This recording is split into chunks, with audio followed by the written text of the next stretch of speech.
Hello and welcome once again to Crazy Comics and Stories. It's me, your charming and delightful old Uncle Rat Bastard. And Hi, Uncle Rat Bastard. wait a minute, you were on vacation. I was going to do this by myself. No. I found a backdoor in. Thank you to that wonderful Windows update that everybody's computer went under. While I was on vacation, my computer, well, this is kind of an early freaking. My computer just like, we are updating. Yeah, but I would like to, we are updating. But I've really got it, we are update. I want to, we are fine. Fuck you, I'm going on vacation. So when I came back, it was finally done. It was all updated. It was. Well, yeah, my own computer did an update too. Well, both my computers did an update too. And it gave me the new version of Skype that doesn't attach to any other program. So I am using the old version of Skype that we've been using forever. And a couple of times it just kind of shut down without notice. It just, hey, Cory, guess what? You know what? We really... So, for the listeners, there has not been a pause. Although, with you being gone, I had a plan, Joe. You did? Yes. Now, it is, when we're recording this, Memorial Day weekend, and this episode will actually drop on Memorial Day. And the people I checked with were busy. So I was going to do an episode of Crazy Comics and Stories without Joe. Yes. And I would have done some comic reviews, and I had a list of my 5 favorite military or war-themed comics. Again with the war. And then Joe messaged me last night as I was getting ready to go in for an awake overnight shift and said, "Hey, I'm back." Yep, we decided to cut vacation short a day. You were just sick of being on vacation. Well, no, there's.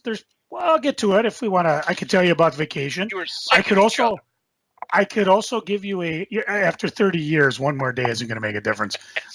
But I could give you a quick update of the con too, because, you know, since my whole 2 weeks was kind of a whirlwind of setting up for the con and then going to the con and then going on vacation. And matter of fact, I still haven't really unpacked anything from the con. We just kind of throw it in the garage because we said, screw this, we're going on vacation.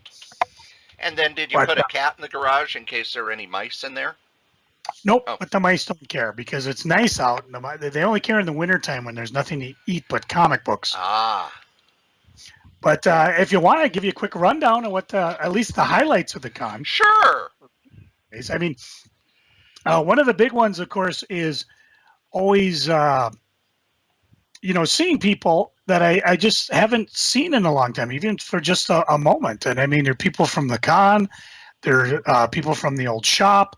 There are people, they come up and they're like, "Hey, where's Cory?" And I'm like, "Well, you must not be listening because Cory's retired, people, with peace and love." Peace and love. Peace and love.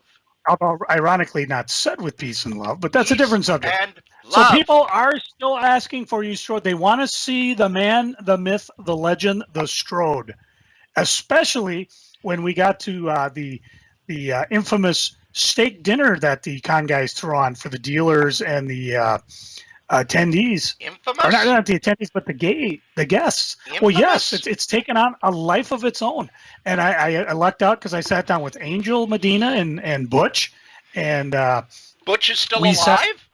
And we talked comic books. And believe me, there were a couple times when we were like, "Oh, God, where's Strode when we need him? He could probably keep us going and get his insight," because, you know, Angel's about the same age as we are, and he had similar experiences finding stuff. And we had an interesting rundown of Butch's history of getting into comics. And, we've talked about it before, how Butch would remember us at St. Paul Comic, because when my old partner Pat would come in, he'd be coming from work and he'd be wearing a 3-piece suit. Now, this was classic Pat. We're talking a 300-pounder in a big old suit. Just go Google John Goodman pictures in a suit and you get an idea what it looked like. And of course, I said, I remember Butch vaguely because it was a thing where I was just kind of looking at the books and he was like, "Hey, what do you think of this one?" And I'm like, "Ooh, who's this guy talking to us?" But Butch also talked about when John decided to stop carrying comics, that's when Pat and I went to Hot Comics. And the rest is history.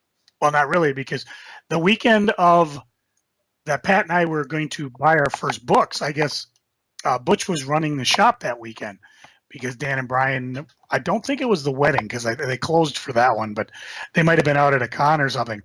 And they're like, "Now this is a big deal because Pat and Joe are coming. Don't blow it for us." And Butch is like, "Yeah, whatever, whoever, you know." And so that was actually our first meeting in terms of where we actually remembered each other. And I so still it was just don't fun. remember any of you. It's still fun. Well, see if you'd come to the con and hang with Angel and Butch and I. Who are you? And we'd also figured maybe one of these times instead of doing the because the con has that after-hour show, maybe we'd catch up with you. And Angel, Butch, and I we'd maybe meet you at your favorite watering hole, and we could just sit and talk and get drunk that way instead of doing it at the con thing. Psycho so that was Susies. You're still retired, but we could still get together and talk the schmoozing we love. So that was kind of fun doing that. I had a moment. A moment. One of the volunteers brought his Micronauts artwork in. Ooh. And it was stuff from Mike Golden, stuff from Patrick Broderick, and I had a moment where I got to hold a page of original art by Steve Ditko. Oh wow! And I was like, I love the other stuff, but to hold one that Ditko had. I mean, I get this way when I see historical objects. When I was out in D.C., there's a hat that Lincoln wore. There's one of the original Kermit the Frogs. I mean, I had that moment with the Ditko thing. I'm like, this is way cool. Now, I also about when you were in Washington, D.C., did you go to the Smithsonian and see the original art for Amazing Fantasy number 15? Or was it? Oh, I don't know if it was there because, and I'm not sure if that would be Library of Congress or where that would be. It was given to the Smithsonian, and it was an anonymous donation. And since that art was never sold, pretty much we all believe, people who follow the historical end of comics, somebody stole it and then realized they could never ever sell it. Yeah, I got the Mona Lisa, but that's probably didn't think this one through, did we? I don't know where that would be. That might be in the Americana Museum, where they have like Archie Bunker's chair and Fonzie's jacket and Kermit the Frog. But I'd have to research to see where that actually ended up, because I know the old story of Nick going to the Library of Congress and asking about comic books. I forget which ones he was asking about. Might have been Spider-Man. They brought him up a copy of Marvel Comics, or the very first Marvel comic. So he got to hold that when he was like 8 years old. So wow. They do have that, but I'm not sure where they'd store it there. I did, speaking of Pat Broderick, I did finally get my art from him. Was it and it's gorgeous. He did a Marilyn Monroe motif of the way she's standing, and Supergirl, it was, right? Yeah. Okay. Yep. And then Pat got his with was it Killer Frost and Firestorm, and I was able to get it home in one piece. So, and it's kind of like I said, I was fetching and freaking, and now that I got it, I'm like, all is well. So, yeah, I have not taken a picture of it yet. It's on the to-do list, but it will get up on my Facebook page with the Supergirl art, so one and all can see, as well as another piece that I blame you, Strode. evil rat bastard that even not going to a con, he's still his tendrils run deep. And of course, I know what you like. He did. And now her name is Jessica Hickman. And Cory, explain to me why you know her. She's actually been at the convention for years and years and years and years and years. She did a comic called The Mermaid and the Shark.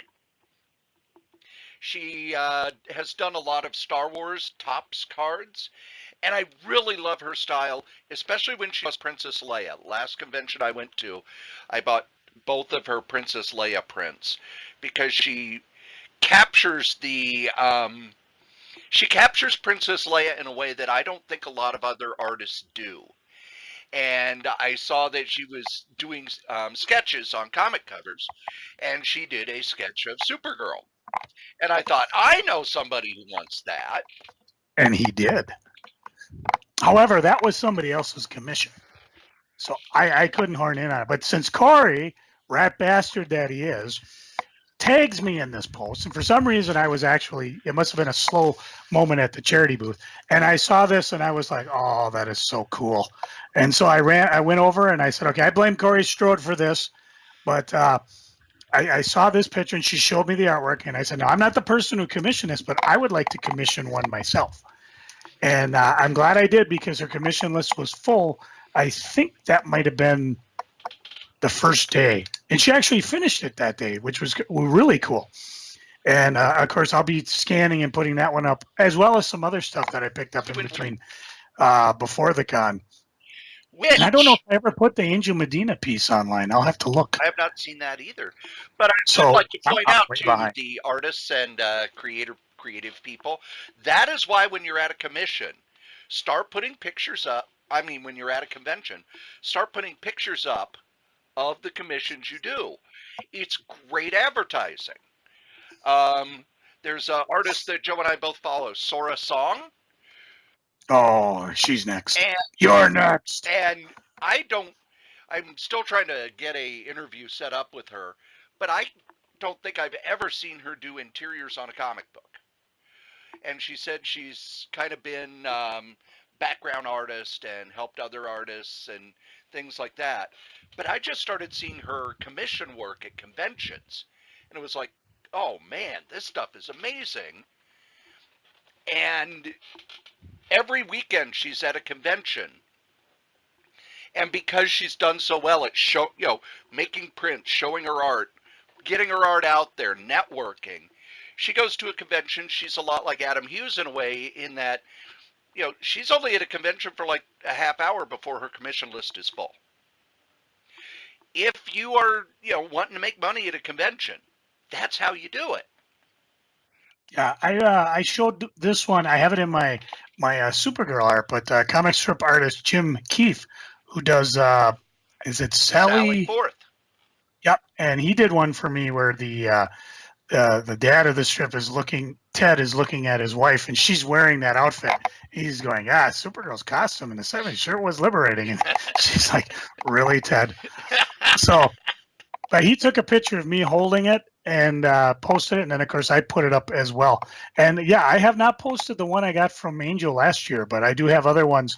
So if you check out my Facebook page, just look for the album Supergirl art, and you see what I have. And like I said, I've got about maybe 6 or 8 more pieces I need to scan, and I'm looking to do more. So my weakness. So that was fun. I always brag about stuff I bought. I was actually pretty well behaved this con, more or less. I mean, I did find about 4 essentials I needed. I picked up a couple of Marvel Visionaries, the Hulk Peter David 1, 7, and 8. So now I'm missing 5 and 6. So the research goes on. And of course, I texted Cory, and after his stunt he did with Jessica, I may not admit that I picked up my own hardcover copy of the World's Mightiest Mortal, Monster Society of Evil, the deluxe limited collector's item.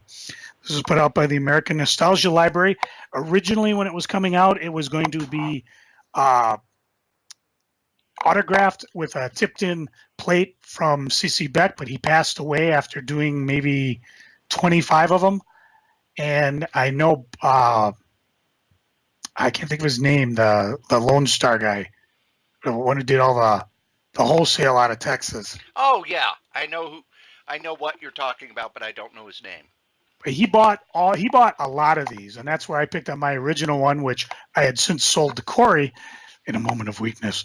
And he actually had the plates for sale, and I was going to the tipped in, it's basically a piece of cardboard with a special print, and then CC Beck would sign it and number it. And I was going to buy that, but never got around to it. Then when I was ready to, it was actually sold out. But I'm going to deny I ever bought that. No, I bought it. So now Cory can have his copy back, and that'll I know there's a place in the corner where all the omnibus are that he now to fill it in, even though there's no longer a winter chill in the air. We do have good God, it's what 98 outside. I'm not even thinking about the weather. It's warm. I mean, we were bitching about snow about a month ago, and now we got a heat advisory. It's 93 with very low humidity, slight wind, but it's getting ugly. But the last thing on the con, of course, was the charity booth, and I'm proud to say we blew out of almost everything. Part of it was because I had my whole family there on the second day, including my wife, Chris. And of course, her big thing was, make a deal, blow it out so it doesn't sit in my basement for another year. I don't know the final run. I mean, we're guessing maybe $3,000 to $4,000 were raised, maybe just by the booth. The charity auction, where they do the art, sold everything but 2 pieces. Those 2 pieces came back to the booth, and I sold them as well. So we did quite a clearance.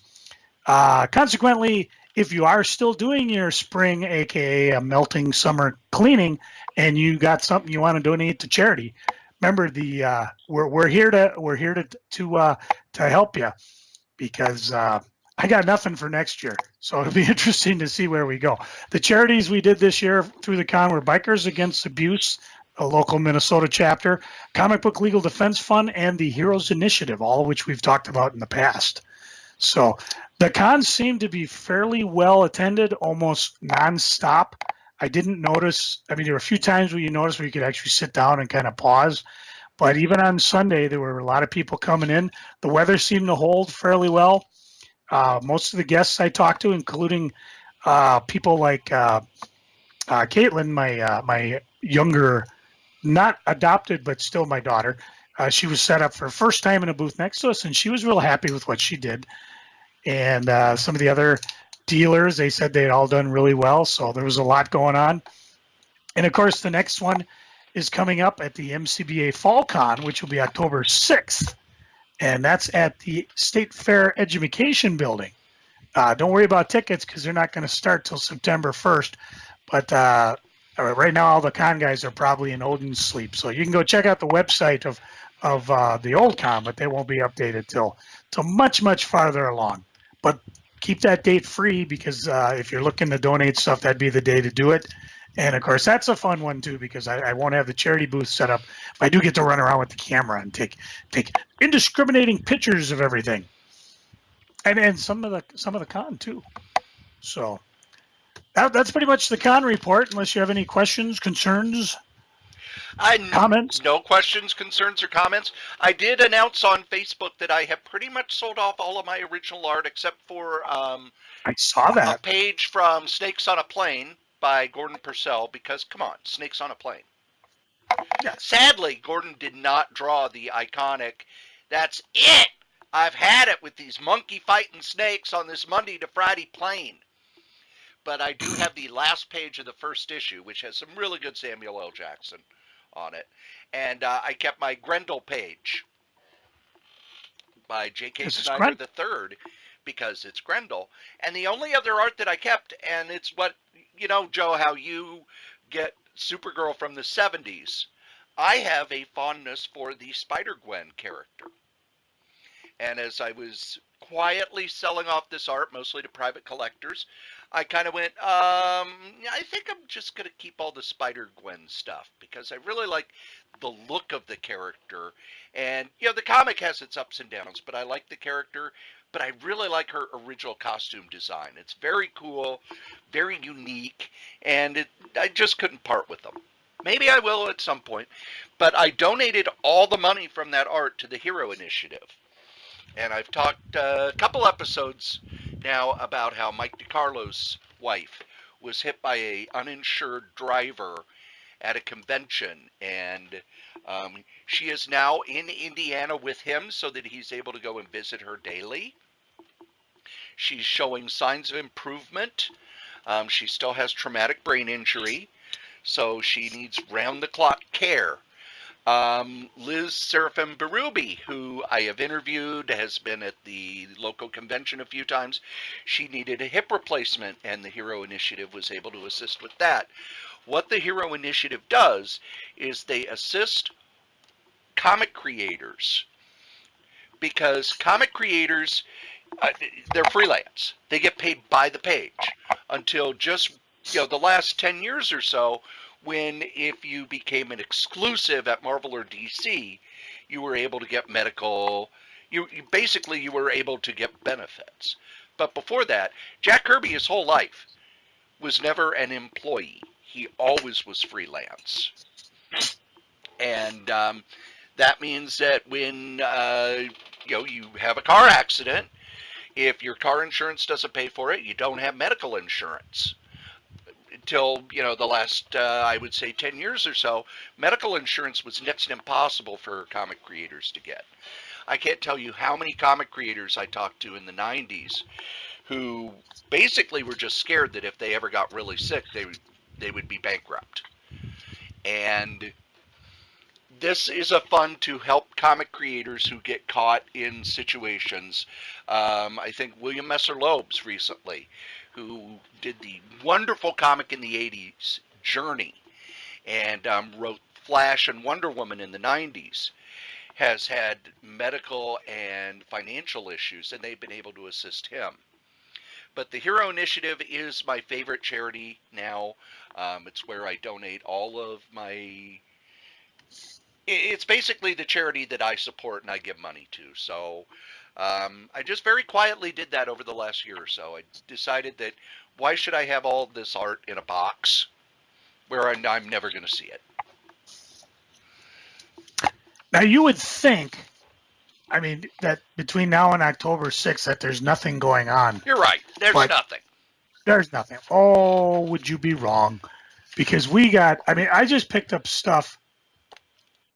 The big one coming up is the Minnesota Fan Fusion, August 3rd and 5th at the St. Paul River Center. 3rd through the 5th. I hope it's not the 3rd, then they take the 4th off. And then it opens up again on the 5th. You can get the VIP pass at MinnesotaFanFusion.com. You do the full event or do Friday, Saturday, or Sunday. Now, Pat Gruber and I were thinking about maybe just doing a single day, because what was cool is the MCBA and the Minnesota Fan Fusion, unlike other cons who have come to town and have since never come back, wizard. These two actually... I don't want to say get along, but they do. Minnesota Fan Fusion had a table there. They had flyers on the freebie table. They were passing out stuff, and when the Fan Fusion comes along, they will return the favor and let the MCBA have a table and push out things like that. And Gruber and I were looking at some of the creators coming, and there's a few that have been at MCBA shows. Dan Jurgens, Bill Willingham, who was there, Dave Wheeler, Howard Chaykin, Don Rosa, Peter David. And then there are some that have been there and haven't come back, like Frank Cho is going to be there. And trying to get him to play poker. Trying to get him to play poker. Jay Lee, who's never been to an MCBA show, but he was at a Greenberg show years ago. And Greg Land and Andrew DeYoung and Brian Christie Miller and Kevin Nolan. And Pat and I are like, ooh, because we're thinking, after I got the art from Jessica, I was like, maybe I should get some more. And I'm thinking, maybe I will take a crack and try to get one from Frank Cho. If I can't do that, maybe get one from Jay Lee. If I can't do that, maybe Greg Land. And these are some Howard guys that Howard Chaykin. Oh, I'd love to get one from him. It would be kind of scary. But, after the MCBA Con, there is the Palooza in Minneapolis, Minnesota. And do you love Waghut? It's a chance to meet them again. The Palooza is based on the Wyatt Earp show. And they have a con, website, www.erlapalooza.com for tickets and stuff. They didn't have anything posted. But then, of course, the other one that comes at the end of October is Crypticon, October 26th, 27th, and 28th, which will be at the airport Hilton Bloomington. And, of course, the reason I want to go, Lee Majors is going to be there. Crypticon. The $6 million man. Crypticon's become very big. I still remember when they started buying tables at the local convention to hype their show, and all they really had was, well, we'll have people dressed up in costumes. And eventually they just kind of became huge. Yeah, and they were at the MCBA show too, because the MCBA gives them a table, and Yeah, I think that they do conventions in other cities now too, because I keep seeing ads for Crypticon, New Orleans, and other places. So good for them. I'm excited. I mean, I would love to go, and I know with actors, there's always a chance that he might score a working gig and may have to cancel, but we'll see what's happening. Those are all coming up, and I'm sure there's other shows between now and then. And of course, if you got them, just drop us a quick line. You get all the information when we drop our information later on in the show. So I also got the 2018 Midwest Indie Bookstore Roadmap. So I might be a little busy here. I've been blabbing quite a bit, Cory, and as you know, I went on vacation, and I can blab a little bit more. But what have you been doing these last couple of weeks? Work. That's it? Well, pretty much, yeah. Last weekend, I've talked a little about what's going on at the group home. They are moving. They're changing what they do, and they are moving the clients from. We have 3 12-bed cottages and 1 6-bed cottage, and they're going to be moving everybody into 2, 3, and 4-bed houses. And the first one opens up during the month of June. They've already, decided on what staff are going to be over there. They've already picked the clients that are moving over there. They're buying the furniture. They were having to make changes to bring it up to code for licensing. But it also means that staff are leaving. There are staff who are saying, well, they're probably, I don't know if I want to. And some of the facilities, like one is going to be in Bloomington and one's going to be in Golden Valley. And for me, I work in Bloomington, so it's like, hey, not a big deal. But there are staff who, they live way out west of Waconia. Joe, you've driven to Waconia. Oh, yeah. It's way out there, isn't it? Way out there. So last weekend, basically, the past 3 Fridays, I've had to do awake overnights. Because one of the overnight staff went on vacation. That means they only have 2 awake overnight staff for 4 buildings. So I did that, and then all weekend long, can you come in early? Can you stay late? Can you come in early? Can you stay late? Can you come in early? Can you stay late?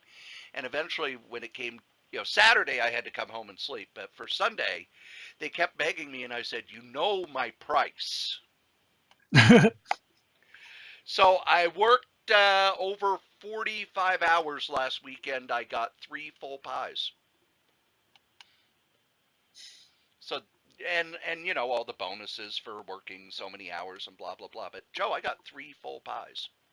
I was able to arm twist 3 pies out of them. Well, then I don't feel guilty for having pie myself. No, you shouldn't. You probably had pie made by Betty. And then through the week, I got the first episode of the new novel for Novelcast up. I had an interview with Professor Elemental, and it's a fun interview. Even if you don't know who Professor Elemental is, it's a great interview. He's a steampunk hip hop chap rapper who is a huge comic book fan. So we talk about his tours, we talk about making the new album, we talk about 2000 AD, we talk about the difference between British comics and American comics, and just a fun interview. Go listen to that. Go do it. Do it. Do it. And I read a lot of comic series, getting caught up on things like Thanos. I got completely caught up on the new Thanos series. I read all the first 12 issues. This is all on the Marvel Unlimited app. I got all caught up on Peter Parker's Spectacular Spider-Man. I got all caught up on Doctor Strange. I started reading the Punisher Max Omnibus.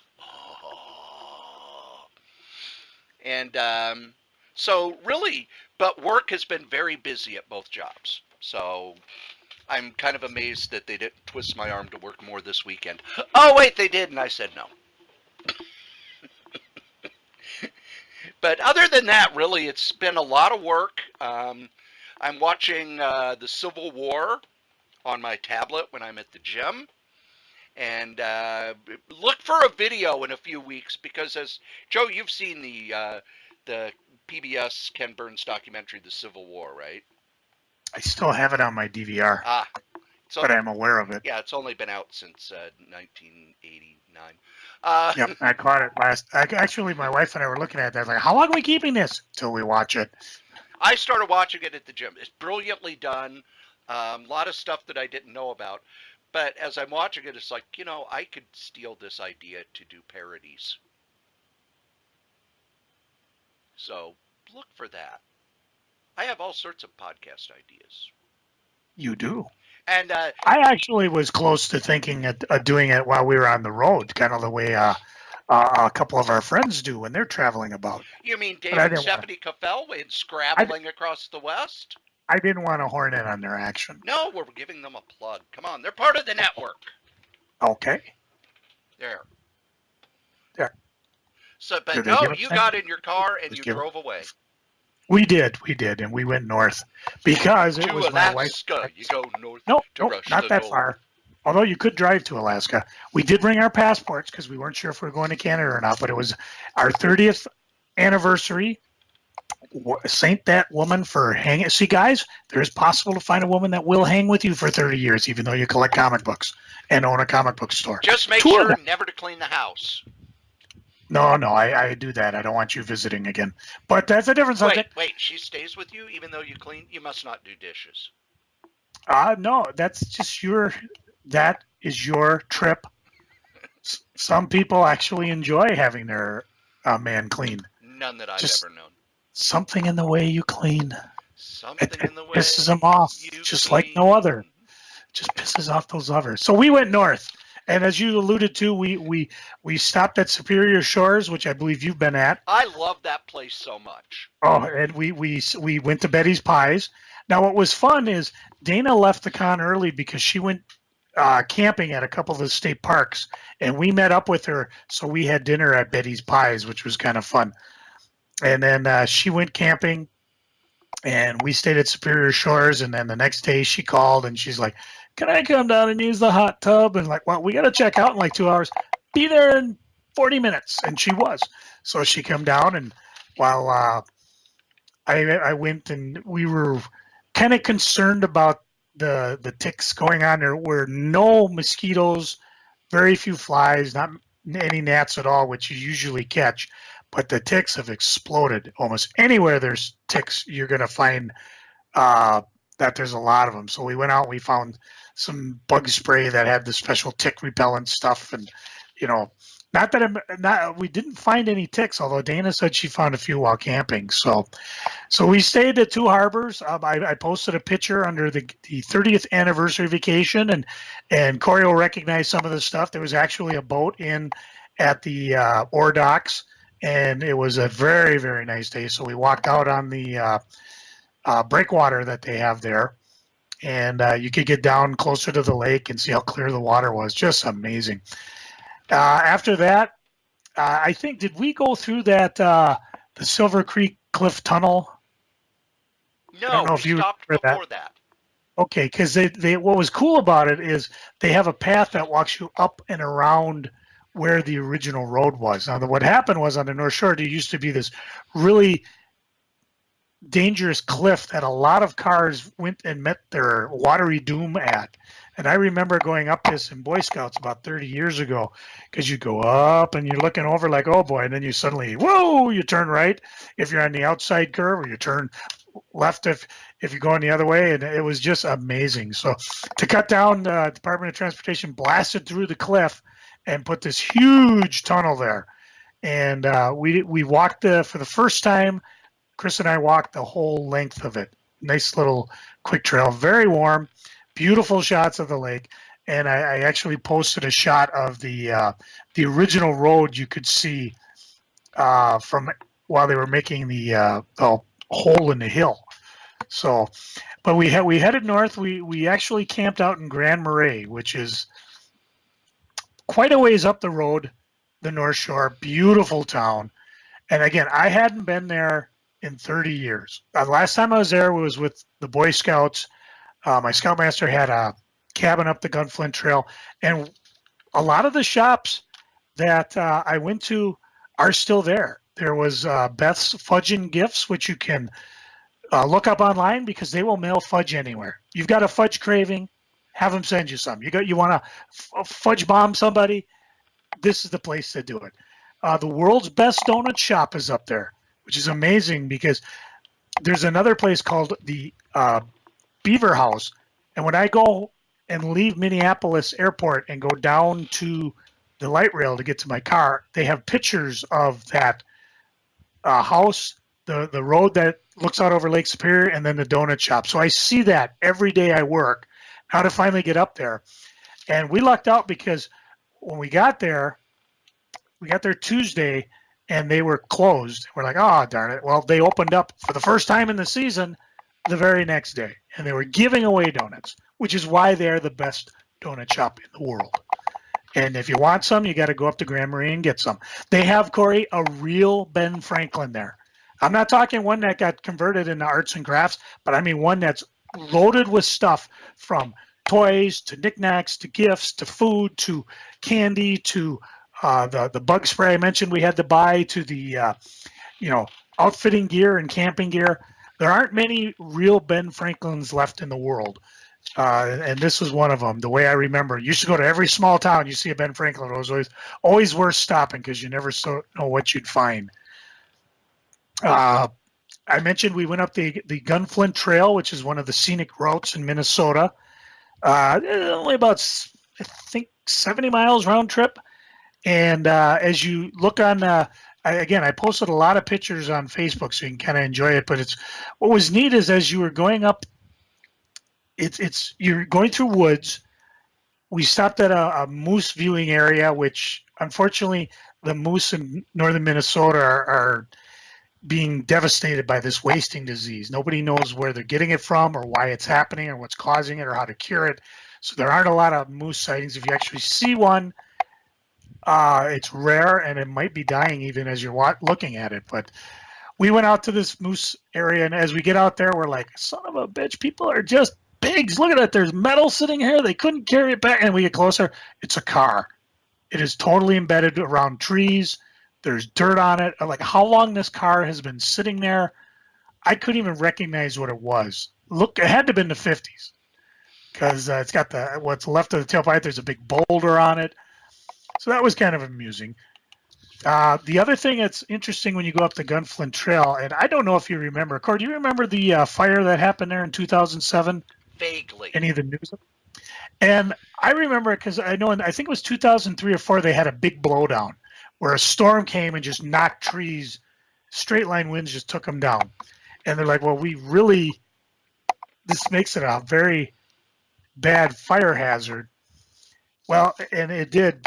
And in 2007, unfortunately, a guy started a campfire.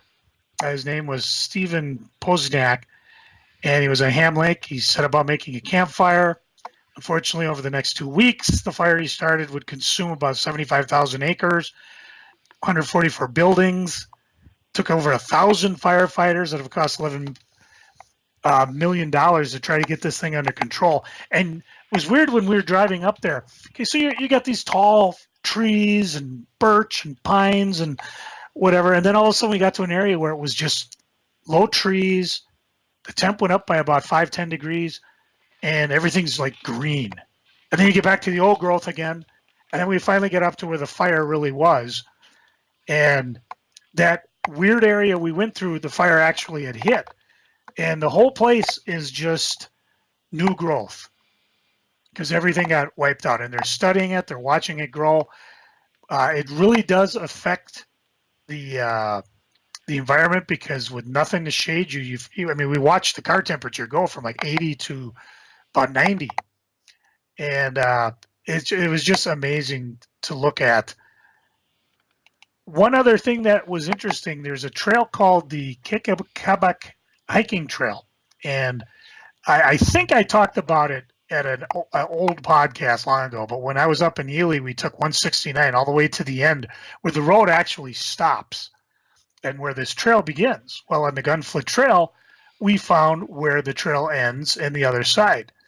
Unfortunately, what used to be a fairly scenic trail is now it's minimally maintained, and it's a very difficult trail because the windstorm, I think it happened in '99, and the Ham Lake fire destroyed a lot of the trees on the trail. Most of the trails, if you've ever gone through Boundary Waters, are they're not well marked, but you can tell they're a trail because people are walking on them. You see animal scat, you see hoof prints. Well, now you've got no canopy, which led to an explosion of undergrowth. Sections of the trail are covered with grass, brush, making the trail difficult to follow. And there's places where the fire was. So you got the areas of the trail that were damaged, and you've got to be a very experienced hiker to do it. Originally, the plan was I was going to drop my daughters on the Gunflint Trail here and then let them hike the 35 miles. Well, no, I'd run away, but I'd meet them at the other end and Ely. No. Trust me, they can find their way out of there. But I don't know if they're going to do that now. So, but we found a couple. I was looking for a place called the Trails End Cafe, and I guess we drove right by it, which is weird because you think there's not a lot up there, but it's quite a lot. There's a lot of private land owned up there. But we did stop at a place called the Trail Center Restaurant, which was just fantastic. Very friendly people. In town, we ate at a place called the Angry Trout, which I recommend for everybody. We ate at the Gunflint Tavern Brew Pub. Even got the Voyager Brew House up there. So, you beer drinkers should be heading north. We didn't go into Canada. We did take a run up to Grand Portage, which is Indian Reservation with a casino. And then, of course, it has a large monument where one of the forts were back during the fur trade times. We did, of course, stop at the North Shore Winery and Sawtooth Mountain Cider Works by Lutzen. So apparently the trend of craft beers, wines, and ciders are making their way up the North Shore. So you people who like to drink, I suggest you head up there because it's beautiful scenery. You got some awesome brews. I told him I don't even need to try the cider. Just give me one of each. And Chris tried different tastings of the wine and bought some that she liked. And of course, I think we talked about it before, the Devil's Kettle Waterfall. Yes. We took the hike. It's in Judge Magny State Park in between Grand Marais and Grand Portage. And we took the trail. It was a very short trail, but it goes up, up, up, up, up, up, and then about 1 billion steps down to the actual kettle. And it's, like it says, you see these fast-moving streams. One side disappears, and the other side keeps going down the river. And they've done everything they can think of. Ping pong balls die. They have no idea where this water goes. I suspect it's being leached out by Narnia, but there's probably some other, I don't know where Dune takes place, but somebody's stealing our water. We need to get some people on it. We did make it back in one piece. It was one hell of a walk, but it was fun. It was worth it. Another state park, very charming, old growth around it. We did take a run to Ely, and for those of you who know me, I just can't take the regular path. So I found a road in the middle of nowhere called the 600 Road, which is basically about 1 car length wide, dirt roads, and trees on either side. And as you're zipping down it, you see paths going this way, and trails going that way, and roads going this way, and roads going that way. And we didn't see another car. And that's not good. Well, no, because we used Chris's new Mitsubishi, so we were fine. Oh. But it was nice, just a nice scenic road. And in the middle of nowhere, we found a pub, which was good because we needed to hit the bathroom at that time. And then we worked. No, we didn't drink because I was driving and I wanted to. But we did drink when we finally did get to Ely. Up in Ely, one of the things we ran into, there's the remains of one of the mine because they used to have underground mine there. Now, farther south in Tower, in Sudan, they have the Sudan mine where you can actually go down and see what the place looked like. I think they stopped mining there in '67, and they just leave everything there. And they don't. In this case, they kept it as a state park, so you can visit it and see around. It's really weird because when you get down on one side, there's the old mine stuff. You turn around, and it's a scene out of Star Wars because the University of Minnesota has their physics lab down there. It's the perfect place to go because with all the iron ore in the mine and the stuff they have in mind, it keeps all the weird particles out that interfere with their search for quarks and Boson particles and the God particle. I mean, the Borg would be very happy down there. But up in Ely, they just plugged the mine and left everything. The mine eventually collapsed on itself, and it filled up into a very beautiful, clear lake called, ironically, Miners Lake. But this is the first time I'd been there, and there was a gentleman there, his name was Sarah, that him and his partner Frank are trying to keep the tradition alive by showing people how this place was. They have artifacts and names and photos inside the shed. I've never been in this shed. You're talking, I've been going up there since I was a wee lad. And it was just amazing to see what's in there. It's all volunteer. There's virtually no interest in Ely of trying to preserve this because, of course, Ely's being slowly replaced by rich people who just have their cabins there because it's a thing to have a cabin in Ely. I say that because my grandfather's old cabin on Lake Burnside, I swear the guy who owns it never goes there. And he's a wealthy gentleman, but it's kind of a status symbol just to have a cabin up in Ely, Minnesota, or some type of property, and not really, if you use it, great, but it's just weird the way the attitude is. And what was ironic is there's a trail that's there called the Masaba Trail, named after the iron ore deposit, where people eventually it'll go. I believe it goes all the way down to Duluth or a little bit beyond, and the beginning of it, at least one end of it's in Ely. So they're trying to recreate where the miners and the trails, and the trains used to run, but then in this they're just abandoning it. So it was kind of sad, but it was also very exciting to see. At that time, though, Chris and we talked. I came home, decided to just take a day off and get home because it was warm, it was hot. We tried to stop at Duluth again, but good Lord, even down on the lake walk there, Cory, it was 90 degrees. Wow. There was virtually no lake effect breeze coming off anything. And we walked, and I got sunburned, and we drove to Park Point, and then we decided to head north or head home. We did stop, though, just south of Ely's, a little park called Bearhead Lake State Park, on the list as one of the top 10 least visited parks, and it's gorgeous. It's small, private campgrounds, with a lot of growth. The lake was beautiful. It was clear. There was hardly anybody there. And we also stopped at the new one, Lake Vermilion State Park. This is the one I believe our former Governor Palente pushed through before he finally got out of office. And much to the chagrin of developers, because Lake Vermilion's a huge clear lake up on the Iron Range. I mean, go pause and look at the northern Minnesota. You can't help but see this lake. And, there's cabins and homes and around there's a casino there because I guess there's another reservation there and they own some of the land and they have a place. And Palente just wanted to grab some of this and make a state park. I know the legislature fought him. Some of them did. And they finally are developing it. And when we got there, it was really different from other state parks because you can tell a lot of the campgrounds were new. They're fully functioned with full utilities. So if you want to drive your 500-foot mobile home there, you can certainly do that. Didn't take a lot of pictures, but we did drive around, take a good look at it.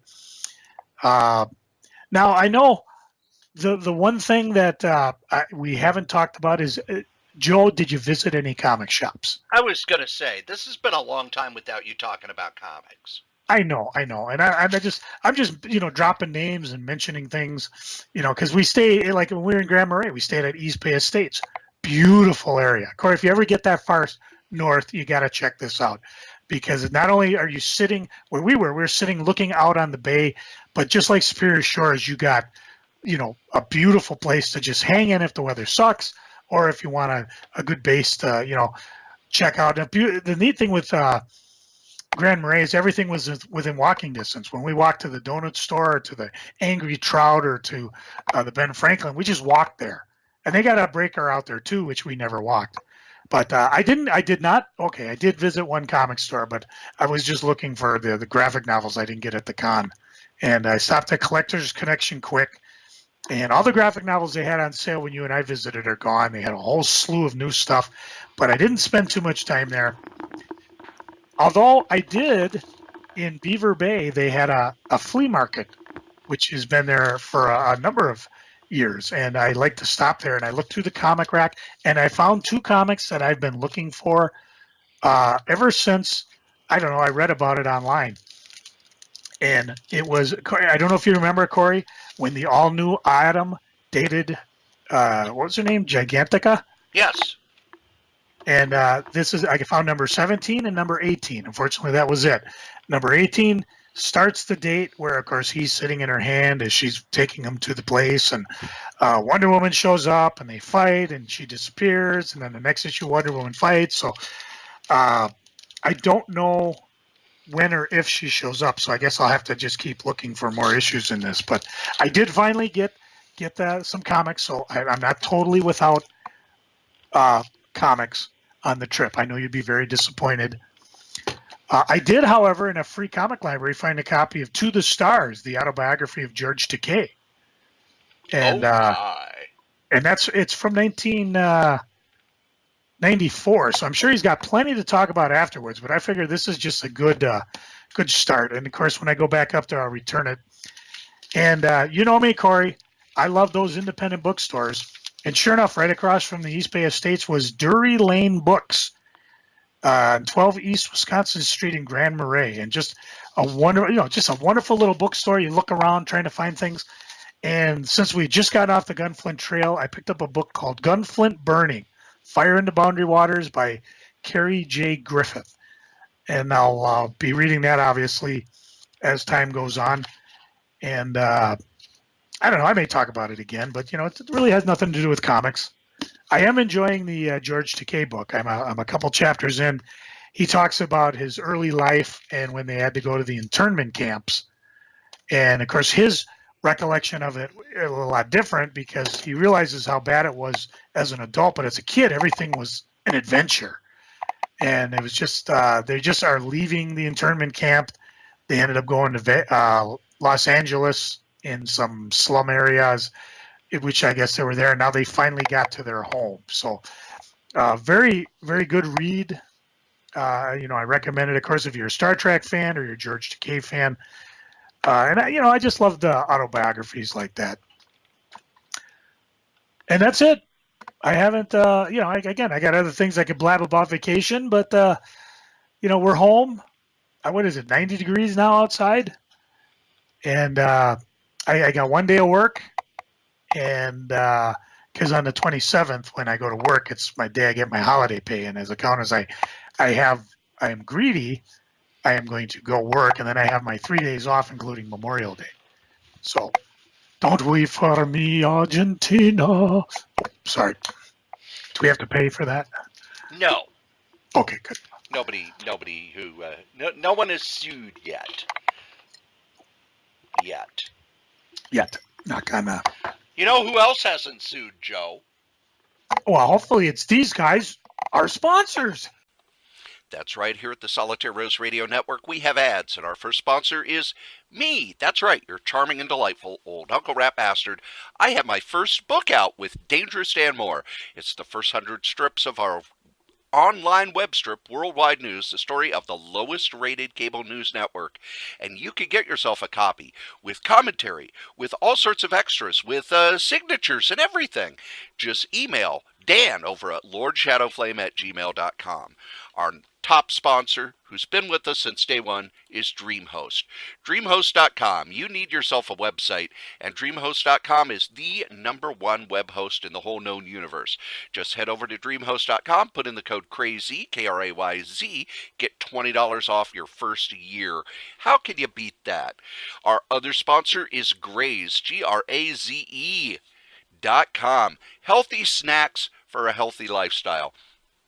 Just head over to Graze, put in the code CORYS3R5P. Your first and fifth box are free. You could get them weekly. You could get them bi-weekly. You could get them monthly. You just order a whole bunch of them. It's great stuff to keep you away from the vending machine at work. Now, if you would like to leave a comment for any of the podcasts that we do, we'd love those. Go ahead and email us at solitairerosenetwork@gmail.com, or you can call 952-856-0519. Operators are standing by. Okay, it's just a place that we'll record your calls, but we'll play them on the air. We'll answer your questions. We love getting feedback. Tell us what you think. Ask a question. Suggest a topic. Be a guest. Send us your stuff. SolitaireRoseNetwork@gmail.com. If you would like to advertise on any of the Solitaire Rose radio shows, you can. Just email us at SolitaireRoseNetwork@gmail.com. Subject advertising. Thanks. And not only do we have sponsors, we've got other podcasts in this network. Did you know that? I did. And here's news about them. The Solitaire Rose Radio Network has all sorts of podcasts. We've got Scrabbling Across the West with Dave Caffell and his lovely bride, Stephanie. They travel across the country playing musical gigs, and at night they sit down to play Scrabble and talk about their day at scrabbling.solitairerose.com. There's Novelcast over at novels.solitairerose.com, where I take the novels that I've written and turn them into audio podcasts. Currently, we are doing a novel called Do the Job, which is a murder mystery set in the world of 1980s professional wrestling. Then, over at badadvice.solitairerose.com, me, Cory Strode, and Wolfie B. Bad, along with Dan Moore, give bad advice to people who send in questions. That's bad advice over at badadvice.solitairerose.com. The Solitaire Rose Radio Network is growing. Be there! You think NBC will get mad I used that? And then after we do all of that stuff, we ask Joe the most important question of the week. Joe, Oh, I didn't get any ticks on my scrotum. did you have a fireplace in your room at the lodge? Well, it was actually a gas fireplace. Yes. And as you might have get in both the Superior Shores and East Space Suites, when we were in Ely, we crashed at a Super 8 because, well, I'll talk about that when we get to freaking. No, it's a... What's going on the eBays? You can't have a fire pit up there because the everything's Tinder dry. Matter of fact, we ran Tinder? across...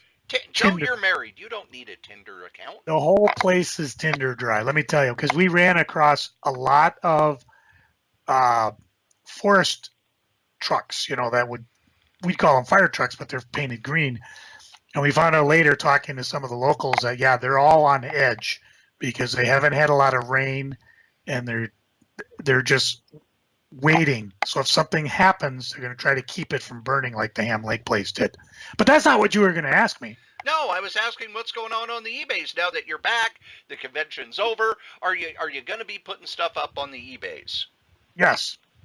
Thank you. Moving on. Seriously, that's let's get to freaking, because that's my next part. All right, this is like an By the old way, Joe it's episode. KRAYZ is where you'll find this stuff, and you will find it because, well, you'll find out. By the way, for those of you who are like, well, I wanted to know about Cory, I'll be in the next episode. Don't worry.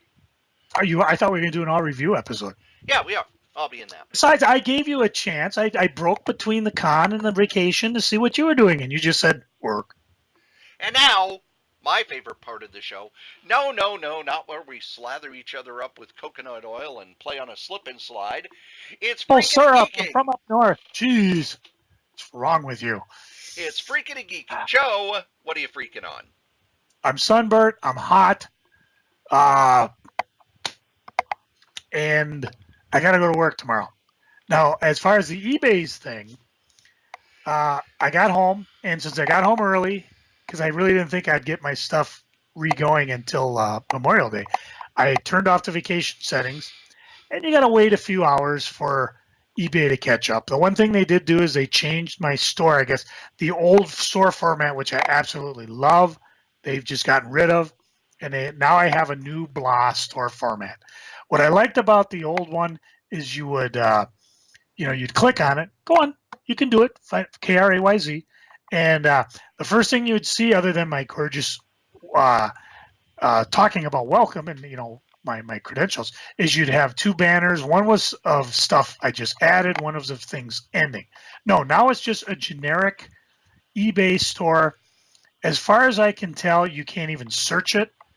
I mean, yeah, you can look at my categories, and I may have to divide them up better, because I have like comic books, comic book Bronze Age, comic book Del Golden Key, Golden Age, blah blah blah.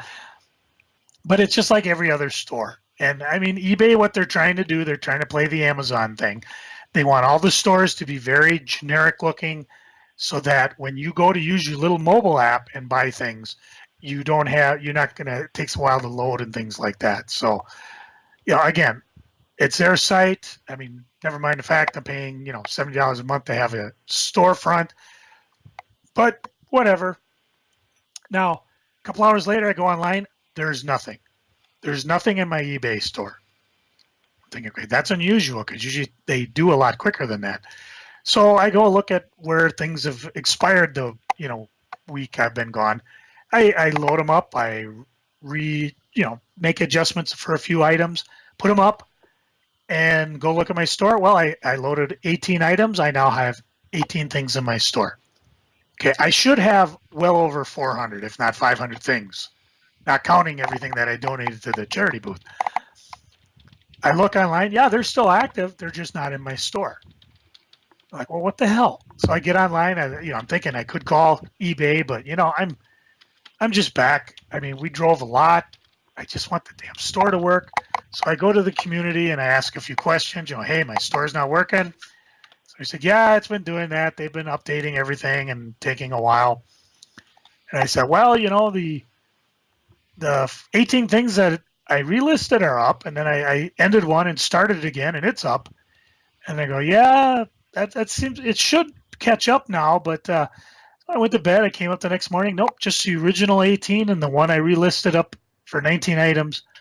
Fortunately, somebody did give me a workaround. They said, what you do is you go edit all your items. Don't change anything unless you want to.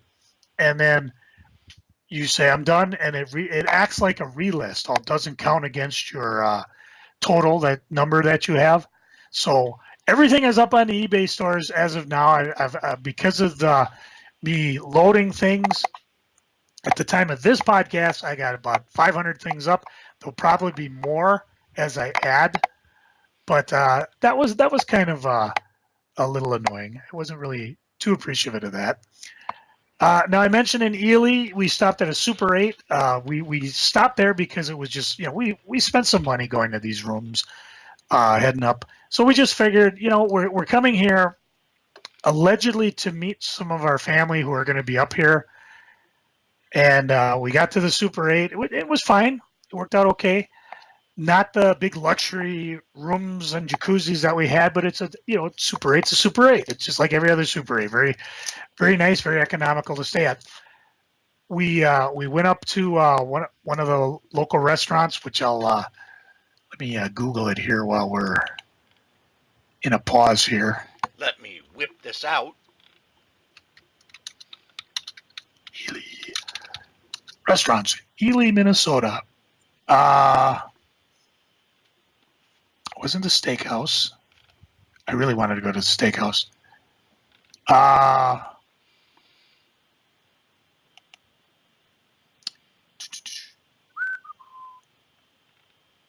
You gotta love these guys. Oh, wasn't? Nope.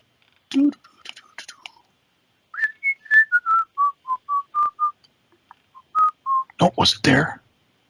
Nope, wasn't there. I can't find it here. Oh, Rockwood, that's what it was. A place called Rockwood, right on Sheridan Street, right on the main thing. Rockwoodly.com. Basically bar food, drinks, kind of worked out well.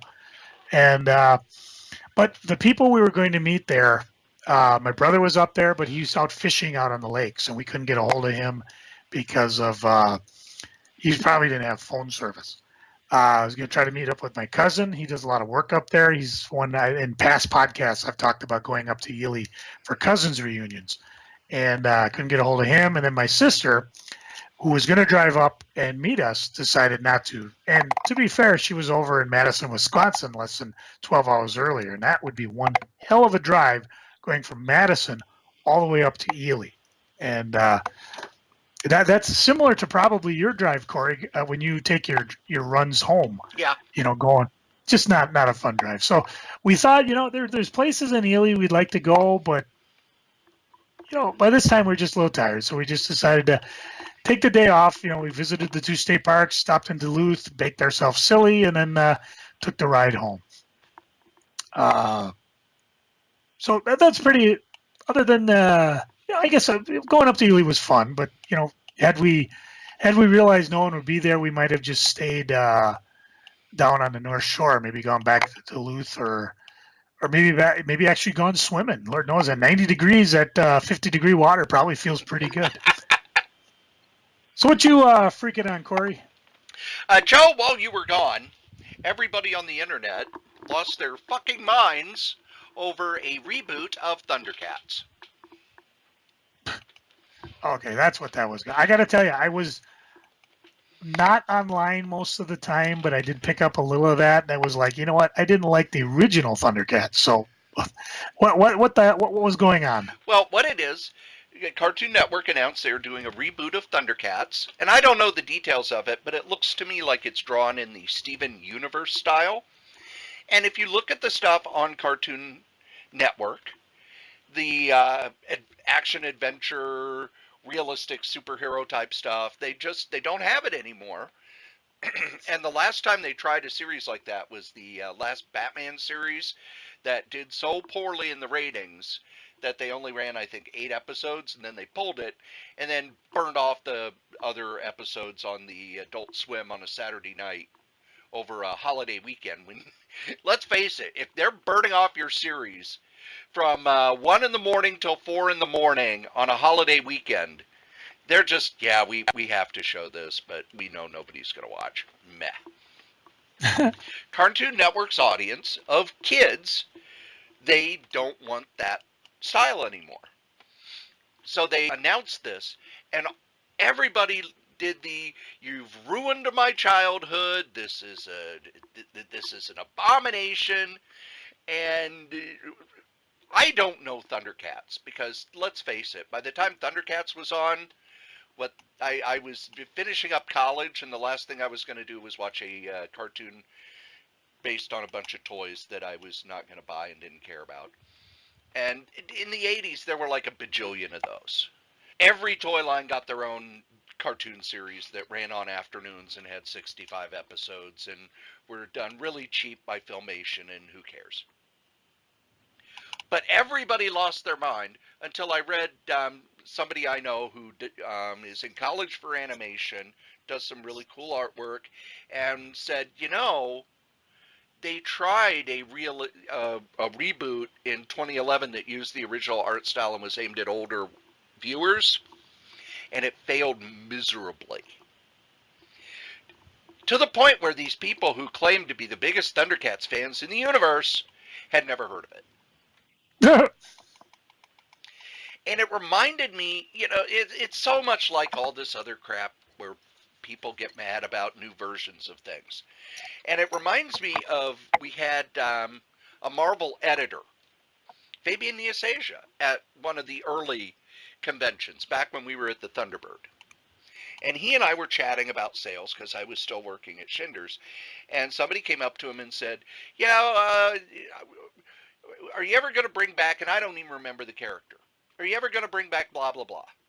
And he was like, well, if somebody comes up with a new idea, a new way of doing it, we would look into a revival.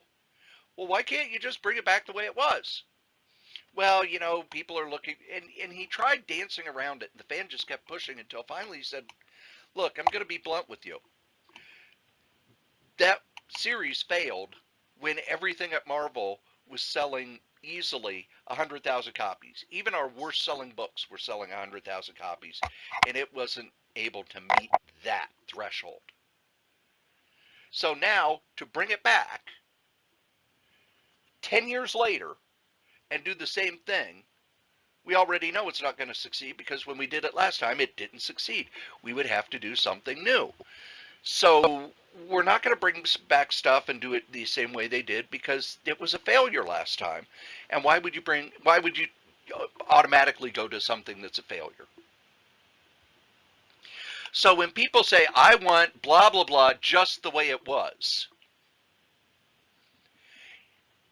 for every Roseanne, there's a Bionic Woman, or a Knight Rider, or any of these other reboots where they just, okay, we're going to do it the way we did last time, and no one cares. There's a reason things end. Their popularity slowly fades and goes away. That's why when they bring a character back, they make changes to it. They have different art styles. They have different story approaches. Because they like the concept, but there was obviously something that wasn't working last time because it didn't succeed. So they have to take that concept and change it so that it has a chance to succeed.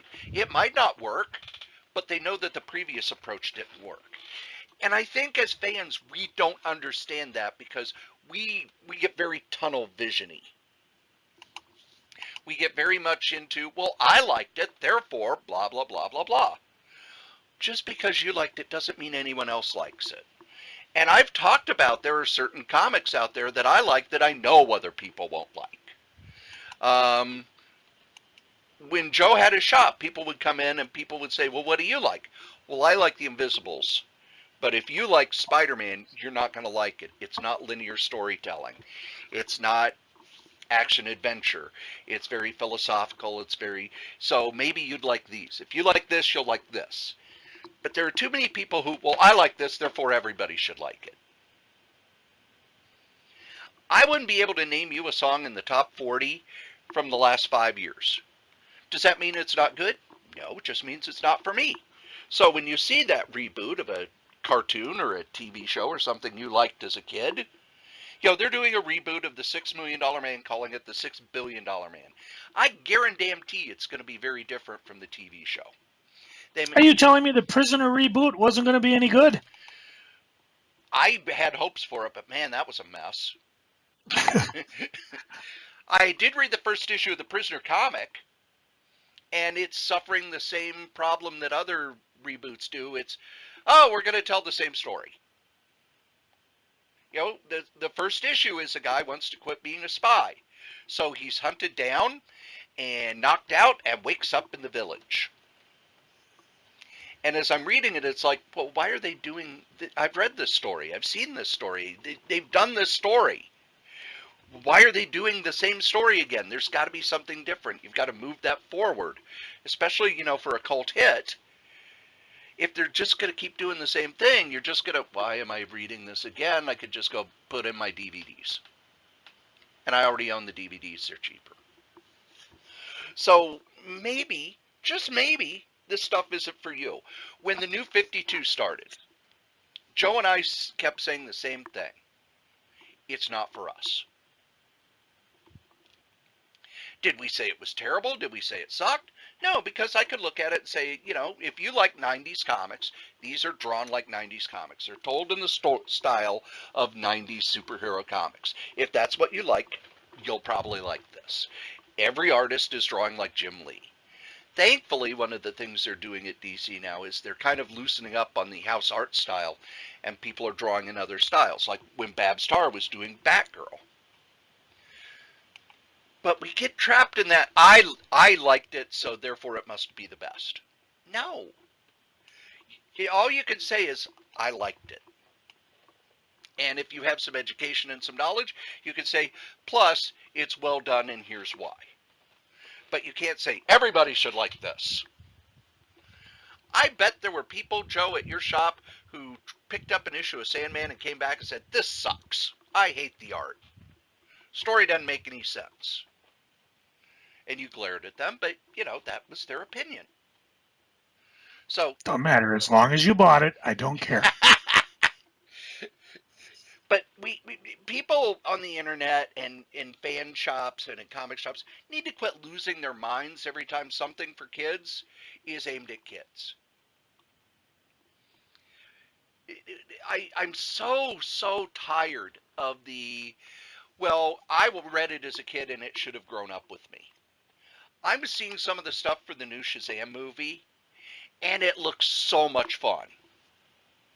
And a lot of the promo and stuff, they're hitting on the fact that this is a 10-year-old kid in a grown-up superhero's body. That's going to be a blast! If it's done well, it could be one of the most fun superhero movies since the first Guardians of the Galaxy. So, that's what I'm freaking on. Joe, what are you geeking on? I'm home. I think of the one thing I actually did, two things today that I've been meaning to do. As I've complained in the past, or if I haven't, I will. But I have the world's dumbest smartphone. Actually, it's not true. What happens is I'm not someone who like updates my phone every 25 seconds. So the one I have is about 3-4 years old. Consequently, when I go to do simple things like, I don't know, make a phone call, it doesn't work very well. And, everybody's like, well, you got to update your phone. People use phones for phone calls? I know, amazing, huh? And I've used it for pictures, and it doesn't work very well. I look at people, and they got like 3,452 apps, because I've counted, on their phone. I'm lucky if I have two, and to get one of them to work, I have to back off the other one and erase it from existence, obliviate it, delete it, delete. And my wife's like, well, that's because your phone's outdated. So, but I did manage to get all my pictures off it. One of the big things I regret, and probably why I never do hey, we'll give you a free one if you upgrade it. No, I like my phone. Besides, the last one you gave me burned in my pocket really hot. So I was able to get all the pictures off it and backed up into my computer, and consequently backed up into my backup hard drive, which itself has a backup on another backup, which I put on SD cards to back up the original backup. That I forgot to back up the last time, because when I turned in my phone, I lost a lot of pictures, even though I said, oh, no, all the pictures are going to be there. Lying sack of... Anyways, so I got that done. The other thing I did is I cleaned my room. Do I get a cookie? No. Even Chris was impressed. Because, and Corey's seen this, Let me check. I'm going to check your Facebook. Oh, you've been defriended by people. You shouldn't have done that. That's just because I came home on vacation. Posted the latest Bloom County cartoon. So, but, yeah, it's, I have a habit of, oh, wow, here's some good stuff. I bring it up and I start picking through it and I put it on eBay. And then I get distracted by something else. Like, I forgot to mention to Corey, my new hat is a bright red Hulk Hogan's Pastamania hat. That's been signed by Hulk Hogan. So I'm going to be wearing that. That's my new hat, because my old hat from Indiana Jones, which dates back from 2002, is slowly giving up the ghost. It's faded. It's oblivious. It's comfortable as hell, but that's not good enough to keep it. So I'll peel the medallion off it, and then I'll be wearing my Pastamania, brother. Or I'll put it on eBay and wear the one I got from Grand Marais. So I've already talked about the George Takei autobiography. I'm enjoying it pretty good. Other than that, I brought a bunch of books to read when I went up north, including the New Gods Omnibus by Walt Simonson, but I didn't read much, which is usually there's always time to read, but there was just so much going on, and the weather was so nice, and you had all these brew pubs and stuff. I just didn't read, and in fact, I came home with 2 comics and 2 more books, so I count that as a win for me. And I believe Box Week's next week. Yeah, it should be. The freaking is it'll show up on Thursday when I'm at work, so then I spend all day worried that my box full of $2,000 worth of comics. Okay, 200. Okay, 20. But the point is it won't be there when I want it on Wednesday. I'm turning this geeking into a freaking. Cory, what are you freaking on? What geeking on, or whatever? What are you doing? Joe, do you remember when Dark Horse restarted Star Wars back about 2013? Yes, everybody thought it was a dumb idea, but we said, "Oh, this is going to be so cool." And I loved it because I just recently reread the 20 issues. And then I started reading the Marvel Star Wars.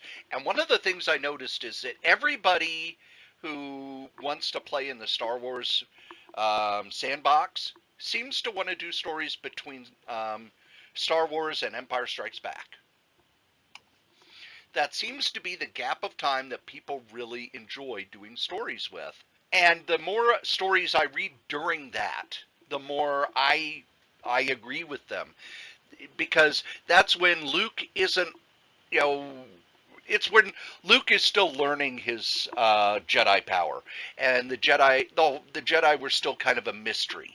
Now with the extended universe, which bits and pieces of it are coming back in things, but they've explained the Jedi to the point where it's almost not magical.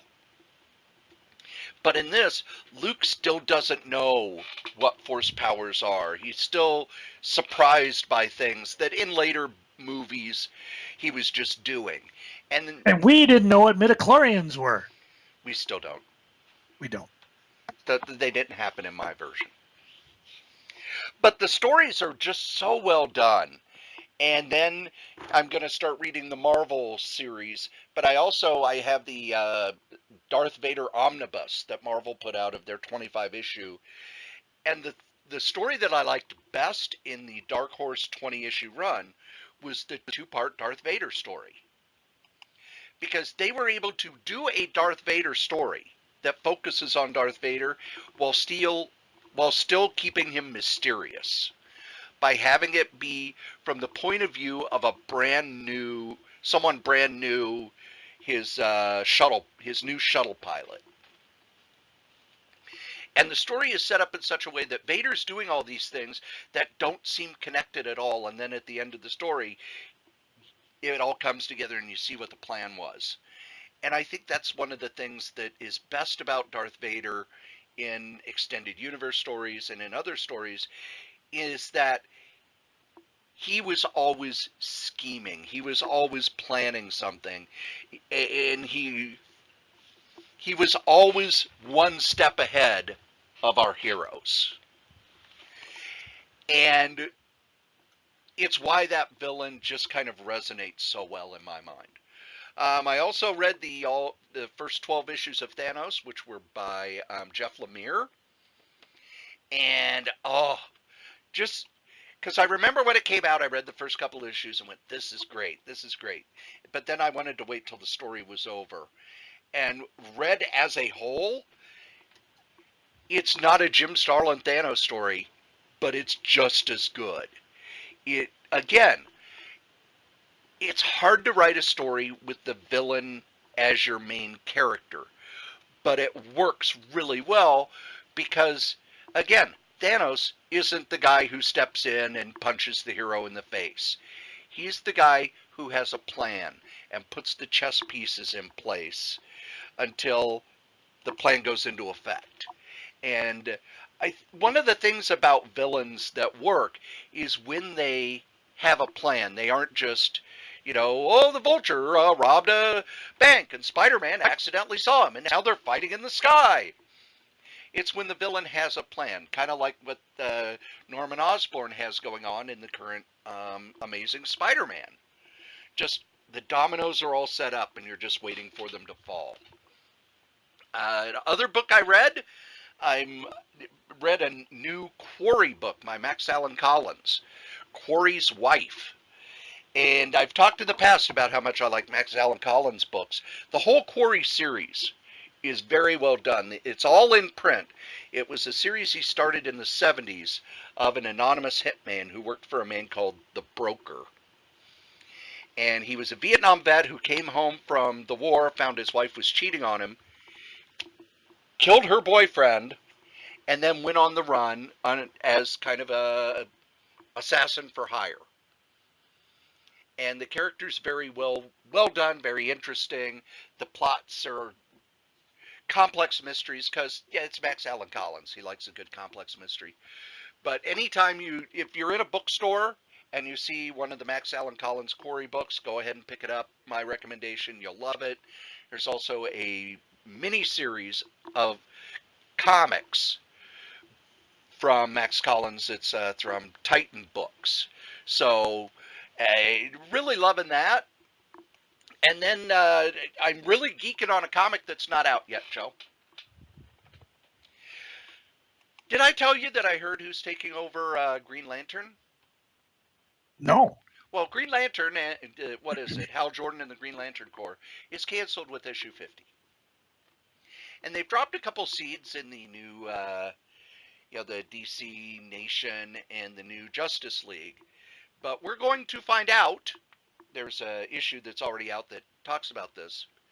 The DC Universe, Green Lantern, Hal Jordan finds out that the DC Universe is ending in 1 year. And the new #1 will be written by Grant Morrison. Just when I'm out, they pull me back in. Damn right. I cannot wait for this book. This is going to be fun. So, really, really looking forward to that. And that's what I'm geeking on. Believe it or not, kids, you've listened to Joe talk about his vacation for an hour and a half. It makes me want to go on vacation. Actually, when you were posting all those pictures of Superior Shores, it meant that on Facebook I kept getting ads for Superior Shores Resort. Well, that's your own fault because you went there. Yeah, but I'm thinking, I might go up there again either late fall or around Christmas time, depending on what the costs are. Yeah. The reason we went as far as Grand Marais is Chris had actually did one of those silent auction things and got a free room. So, and we almost hit the perfect time because even as we speak, we were coming home and 35 northbound was just gridlocked because they decided, well, let's randomly shut down to one lane at Forest Lake and again near Stacy, just for the hell of it. And when we went up, we went through this construction zone, no problem. And northbound was all gridlocked, or southbound, and now the other way around. And we're like, oh, thank you guys. So yeah, always check the roads before you go up because you never know what nasty surprises they're going to have. Or do like I do, just find a little dirt road out of nowhere and take it. So as we say every week, the comic we like the least, we still like better than the comic that you like the most. Joe? The tools of conquest do not necessarily come with bombs and explosions and fallout. There are weapons that are simply thoughts, attitudes, prejudices, to be found only in the minds of men, said Rod Sterling from The Twilight Zone. Hit my music.